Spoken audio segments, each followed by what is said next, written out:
pretty solid draft.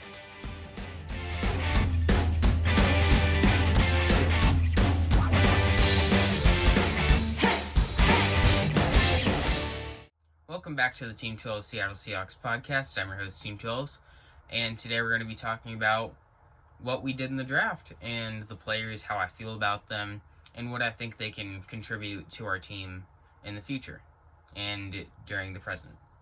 So with our first pick, we drafted Dwayne Eskridge, wide receiver. He's very fast. He's 24. That's not a good thing. I don't want a player that is past his 22, maybe 23, because they've kind of topped out at what they're able to do. And he's also 5'9" and kind of small.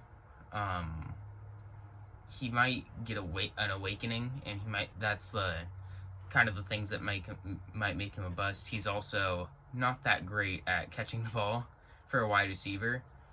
He's not horrifying. It's just like sometimes the ball's coming at him and he'll kind of like jitter his hands and it'll just fall. But he doesn't just have stone hands. It's not.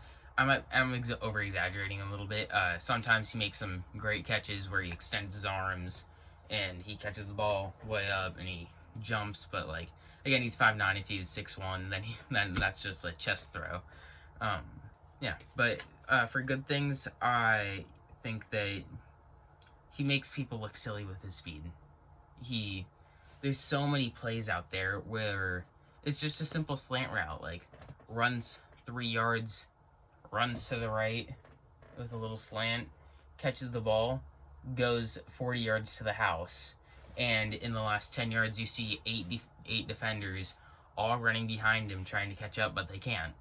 Or it's a screenplay and they'll throw it out to the left or to the right or whatever, and he's running and there's like 3 guys, 1, 2, 3, and he just wiggles his way through with his speed and ends up taking it to the house. He just makes people look silly with his speed. And he's amazing in kick return game. I think there's 3-4 times that he went to the house on kick returns, maybe more. And every time he'll be on the 1 and he'll make it a 30-yard gain for a kick return. He's just electrifying in the kick return game. I think he could potentially be like a Tyreek Hill, Mecole Hardman level of kick return game in the NFL. I think that if he flames out as a wide receiver, I think he will be like a Cordell Patterson insane level of kick return game. He'll also make the extra contact to get that extra yardage. He plays a little bigger. He plays like he's around 6 foot when he when he gets the ball. He'll make that extra contact. He's just not like speed. Second he gets touched, he goes down. Sometimes it's like that, but he's 5'9". Of course, it's going to happen every once in a while. But he can lay out a hit here and there and just block him, hit him down to the ground, and then get an extra 5 yards out of it. Also, the other routes that he's really good at are like little curl routes where he'll run like 5 yards and he's just like turns around, catches it, and usually it's like, gets lit up by a defender. But he has this little move where, say like he's running this way, turns around, catches it, he plants his right leg into the ground and spins around, and he makes the defender look silly, just flies right by him. And then that's also the type of stuff that he takes to the house. So in all reality, he's a complete route wide receiver in my opinion. Also, a lot of his missed catches are from bad balls where it's like 5 yards above his head.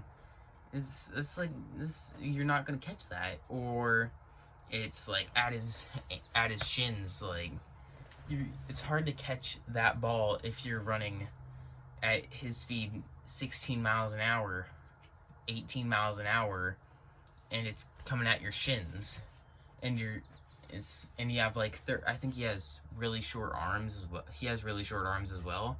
That's also something that he's not the best at, because you can't really control how long your arms are, but whenever it's the contested catch, if he's in front of the cornerback, or the defensive back, whatever you want to use, he jumps up and catches it with his body. He's not really an hands catcher in contested catches. There's a lot of times where it's a 50-50 ball, but he's just tiny. He doesn't have the longest arms, and the defender just knocks it down, or the defender will use his hands, 6'1" corner, catch the ball, and intercept the ball.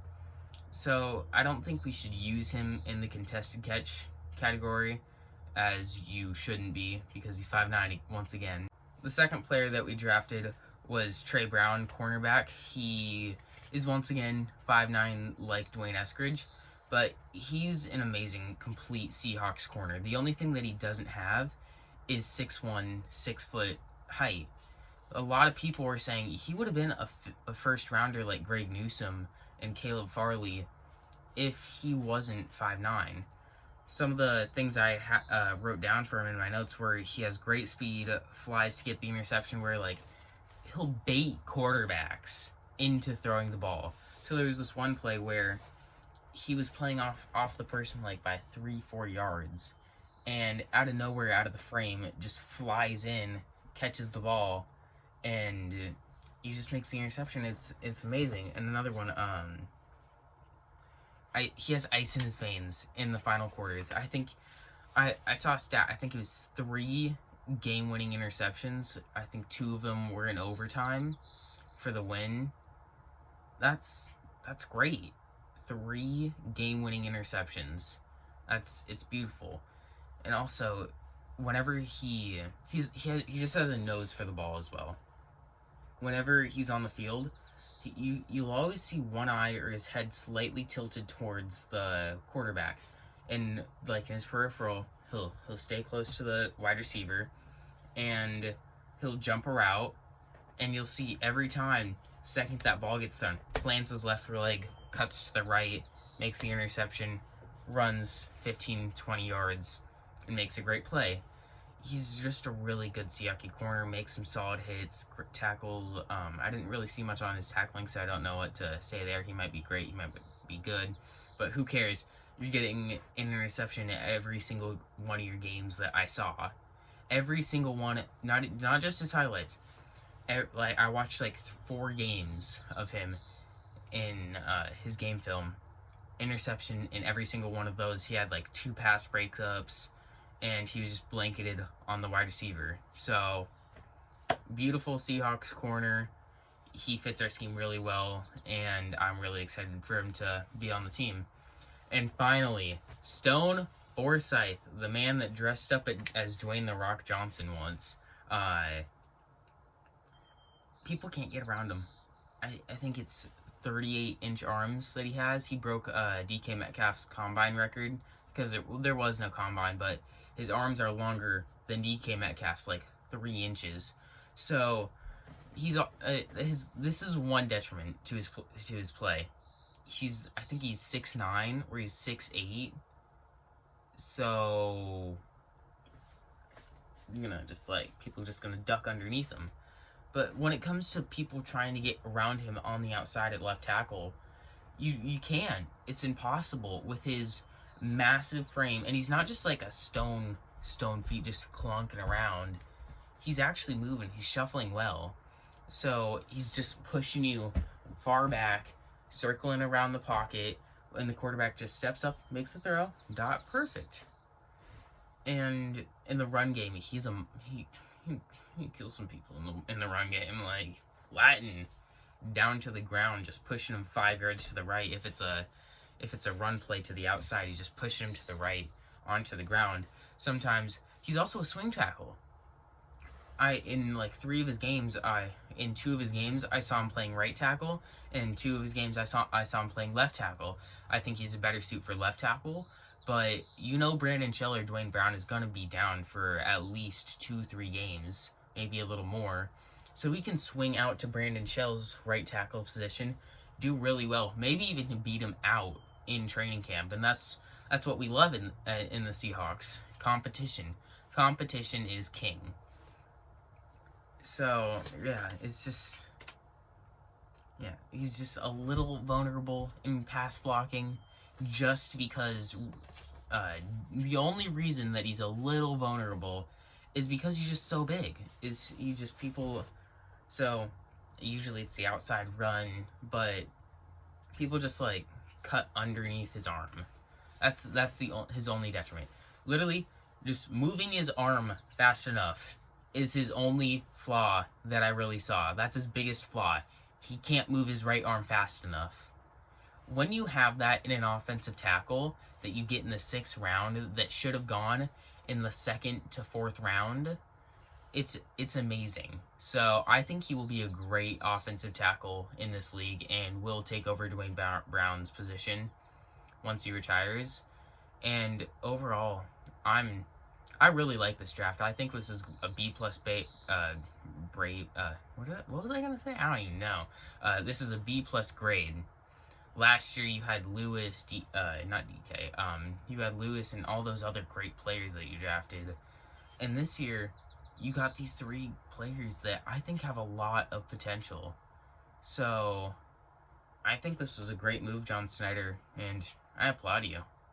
That was a little cringy. It's all good. Please like and subscribe if you enjoyed. I will put my Discord in the link in the description. Sorry for not really uploading much lately. You know, like with my ankle and stuff. So, fun. But I'm doing everything I should. Icing it. I'm going through some physical therapy.